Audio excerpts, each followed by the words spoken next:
Vince, Texas Segway, Hoverboards for Less. I have my friend Colette today, and she's going to ask me some questions that you all want answered. How do you check the tire pressure? So these tires have a valve stem right here on the side. You want to remove the black cap. This is where I wish I wasn't missing part of my finger. You'll pull off the black cap and make sure you don't lose it. Some people believe that you don't need this little black cap, but I can tell you that when those valves leak, if you have a cap on there, you won't lose as much air. And then I have an electronic pressure gauge. You don't have to have electronic, but they're a little bit more accurate. These are set at 19 and a half. Anywhere between 19 and a half and 35 is plenty of air. How often should you check it? They're such low volume, I would probably check my air pressure once a month.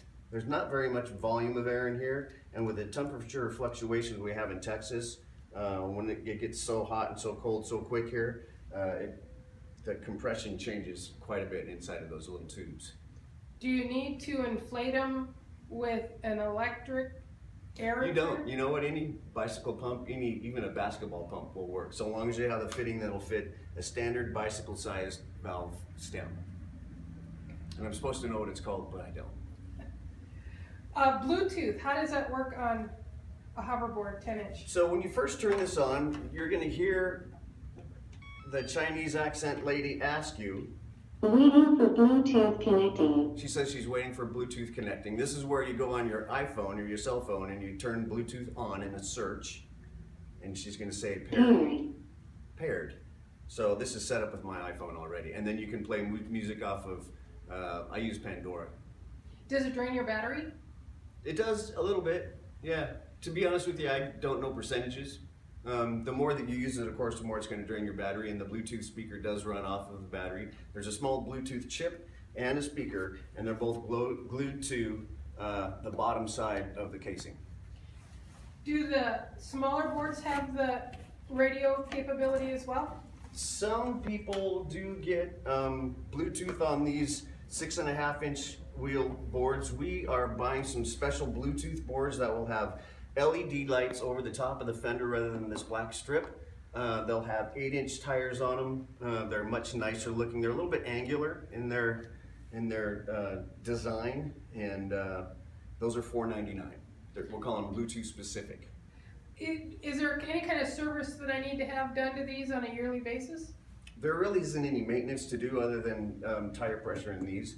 Keep it charged up. Don't let it discharge. Lithium ion, about every 30 days you're going to want to make sure you charge it if you stop riding it. That's about it, really. Keep it clean. Don't let it get wet. Don't ride in the rain. I wouldn't even ride after it rains. Texas, it hardly ever rains here anyway. But where these two pieces come together, you can see the plastic seam there. I could show you if I had one taken apart. Where the axle from the tire goes into the casing, they didn't put any kind of a rubber seal there. So there's just a hole. It's about 3/4 of an inch in diameter where the axle goes in from the hub motor to connect with the rest of the electronics in here. And there's no seal. So water ingress can go right in through there. You might not get it wet, but you might. It's not worth the risk to me. When you start off riding this, is there any kind of safety equipment I should worry about buying as well for my child? It's not a bad idea to wear a helmet, and when you first start riding, elbow pads and knee pads, but we're going to go through a little training protocol here in a minute, and I'll show you how to safely train how to ride and how to start riding your hoverboard. Perfect, thank you, Vince.